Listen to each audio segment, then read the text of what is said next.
भारत गौरव आचार्य श्री पुलक सागर जी गुरुदेव के प्रवचन और लेटेस्ट धार्मिक भजन व कार्यक्रम निशुल्क देखने व सुनने के लिए हमारे YouTube चैनल जीन शरणम मीडिया को आज ही सब्सक्राइब करें और सबसे पहले देखने के लिए बेल आइकन पर क्लिक जरूर करें। मान्यवर ध्यान रखिए, इंसान से नफरत, भगवान से प्रेम।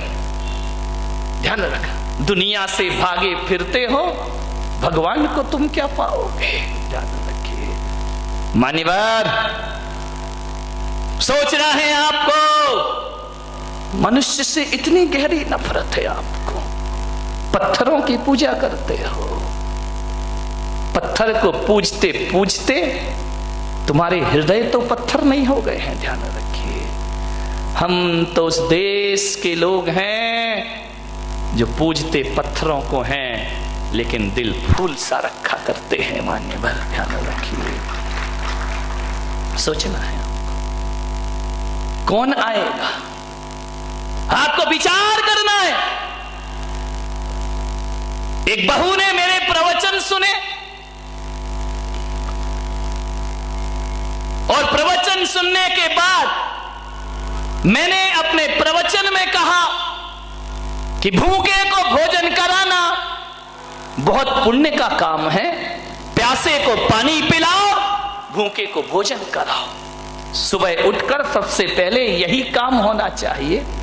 वो बहू जो कभी रसोई घर में नहीं जाती थी, कभी भोजन नहीं बनाती थी, वह सुबह सुबह उठी 6 बजे, रसोई में जाके काम करने लगी, भोजन बनाने लगी। भोजन बनाने के बाद उसने परिवार के सभी लोगों से कहा कि आप भोजन करिए, आप भोजन करिए। लोगों ने कहा आज तुझे क्या हो गया है, रोज तो सास कराती थी, रोज जेठानी बनाती थी, आज तुझे क्या हो गया। बोले बस एक प्रवचन में मेरी जिंदगी बदल गई, अब आप लोग भोजन करिए। बोले क्यों। बोले जब तक सब भोजन ना कर लेंगे तब तक मैं खाना खाने वाली नहीं हूं। बोले ऐसा क्या हो गया। बोले महाराज ने कहा है भूखों को भोजन कराओ तो पुण्य लगता है। हाँ, तुम लोग सही अर्थ कभी नहीं लगा सकते, तुम्हारी नजरों में सास ससुर सब भिखारी हो गए हैं ना। ध्यान रखना, उस बहू से सास ने कहा कि पागल हो गई, हमें क्या समझ रखा है। बोले महाराज ने कहा है कि भूखे को भोजन कराओ, प्यासे को पानी पिलाओ, पुण्य लगेगा। तो सास की नजरें तर्रा गई। उसने कहा तूने हमें क्या समझ रखा है, हम कोई भिखमंगे हैं। उसने कहा नहीं मां, तुम तो मेरी मां हो, जगत जननी जगदम्बा हो, लेकिन मैं आपसे इतना निवेदन करती हूं कि उस प्रवचन का अर्थ मैंने यही लगाया कि ये जरूरी नहीं है कि दरवाजे पे भिखारी खड़ा हो उसे खिलाना पुण्य है। मेरी मां, तुम रात में अन्न जल का त्याग करके सोती हो, आप भी रात भर से भूखी हो, भिखारी को भोजन बाद में मिलेगा, पहले मेरी घर की देवी को भोजन प्राप्त होगा, पहले घर की देवी को मैं भोजन दूंगी, तब मुझे हकीकत में पुण्य का लाभ। ध्यान रखिए, पड़ोसियों को देने से पुण्य लगता है क्या, अकेले भिखारी को देने से। घर में लोग भी तो भूखे होते हैं ना मेरे भाई, आप विचार करना है। पुण्य कमाने के कई तरीके हुआ करते हैं। उस दिन से उस बहू ने संकल्प कर लिया कि नहीं, अब सबसे मैं लास्ट में भोजन करूंगी। तो बोले तू आखिरी में भोजन क्यों करती है। बोले जैसे देवता को चढ़ाने के बाद प्रसाद लिया जाता है, पूरा परिवार भोजन करे, मैं परिवार की पुजारिन हूं, सबसे आखिरी में प्रसाद ग्रहण करती हूं। यही मेरे जीवन का एक आदर्श हुआ करता है। घरों को आदर्श बनाओ, घरों को उजाड़ो मत, घरों को बर्बाद मत करो, जिंदगी को स्वर्ग बनाने का प्रयास करिए। एक लड़का था गरीब, बहुत गरीब, उसकी एक विधवा मां थी, बड़ी दुखी थी। उसने कहा मैंने तो अपना विधवापना गुजार दिया, मेरे ना पति है, एक इकलौता लड़का है। उसने कहा मैं करूं क्या, मेरे बाद इस लड़के का क्या होगा। ना मैं इसे पढ़ा पाई, ना मैं इसे लिखा पाई, मेरे पास इतना पैसा ही नहीं था। एक झोपड़ी में रहती थी गांव के बाहर, उस उस बुढ़िया को पता चला कि जंगल में कोई पहुंचे हुए संत पधारे हैं। उसने बच्चे से कहा कि बेटा एक काम कर, बहुत पहुंचे हुए संत जंगल में आए हैं, जा उनसे कुछ पूछा। उसने कहा मां संत क्या करेंगे, हमारे बुरे दिन हैं, संत क्या कर सकते हैं। बोले बेटा संत कुछ ना करें, वो हमें कुछ नहीं देंगे, लेकिन मेरी आत्मा बोल रही है कि संत के पास जरूर जाओ, वो तुम्हें कुछ दें या ना दें, लेकिन तुमसे कुछ लेने वाले भी नहीं हैं। जाओ संत के पास, जाने में फायदा हो या ना हो, लेकिन एक बात मान लेना बारामती वालों, संतों के पास जाने से नुकसान कुछ नहीं हुआ करता है, फायदा हो या ना हो ध्यान रखिए, कोई नुकसान नहीं होगा।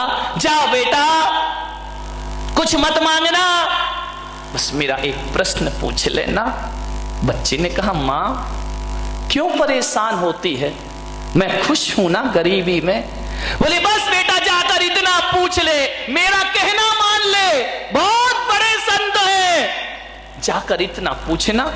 देख मैं तुझे पढ़ा नहीं पाई, लिखा नहीं पाई, लेकिन तुझे संस्कार जरूर दे रही हूं, जाकर के इतना पूछना। संत से ये मत कहना कि हमारी गरीबी मिटा दो, बस इतना सा प्रश्न कर लेना कि संत जी हमारे बुरे दिन दूर होंगे या नहीं होंगे, कब होंगे हमारे बुरे दिन दूर। बच्ची ने कहा मां तू परेशान मत हो। बोले बेटा तू जा, मेरी आज्ञा मान। क्या करता, मां का आदेश, चला गया संत से प्रश्न पूछने। बड़ी दूर जाना था, गरीब के घर ना गाड़ी होती, ना मोटर होती, ना कार होती है, पैदल ही चला जा रहा है। शाम होने आई, एक गांव में पहुंचा, नगर सेठानी दरवाजे पर थी। जाकर के उस बच्चे ने कहा कि मां रात हो रही है, मुझे जाना दूर है, तुम्हारे घर में मुझे सहारा मिलेगा, एक रात सोने का अवसर दे दो, कहीं भी मुझे सुला दो, जहां गाय बनती हो वहां मुझे सुला दो, बस एक रात सहारा दे दो। उस सेठानी को थोड़ी दया आई, उसने कहा बच्चे आओ रात सो जाओ। वो पुराना जमाना था, आज तो रिश्तेदार को भी सुलाना खतरे से खाली नहीं है मेरे भाई, ना जाने क्या उठा के ले जाए। उसने कहा बेटा आराम से सो जाओ, कोई दिक्कत नहीं है, विश्राम करो, कुछ खाओगे? उसने कहा नहीं मां, बस तूने मुझे 4 दीवार एक छत दे दी, बड़ा उपकार मानूंगा तुम्हारा। सुबह उठा चलने लगा। सेठानी ने कहा बेटा ये तो बताओ तुम जा कहां रहे हो। बोले मेरी मां ने भेजा है, एक बहुत बड़े संत आए हैं, एक प्रश्न लेकर भेजा है कि जाओ पूछना कि हमारे बुरे दिन दूर होंगे या। सेठानी ने कहा बेटा एक प्रश्न मेरा भी पूछ लेगा। अरे उसने कहा आप तो इतनी धनवान है, इतनी बड़ी हवेली में रहती है, आपको भी कोई प्रश्न है क्या? बोले बेटा मेरा एक प्रश्न पूछ लेना। उसने कहा अब जा रहा हूं, आपने उपकार किया है, एक प्रश्न तुम्हारा पूछ लूंगा। बोले जाओ संत से ये पूछना कि मेरे पास दौलत है, माया है, सब कुछ है, कोई कमी नहीं है, एक बेटी है मेरी, पूछना उसकी शादी कब होगी। वो बोलती नहीं है बेटा, गूंगी है, जाके पूछना ये कभी बोलेगी या नहीं बोलेगी।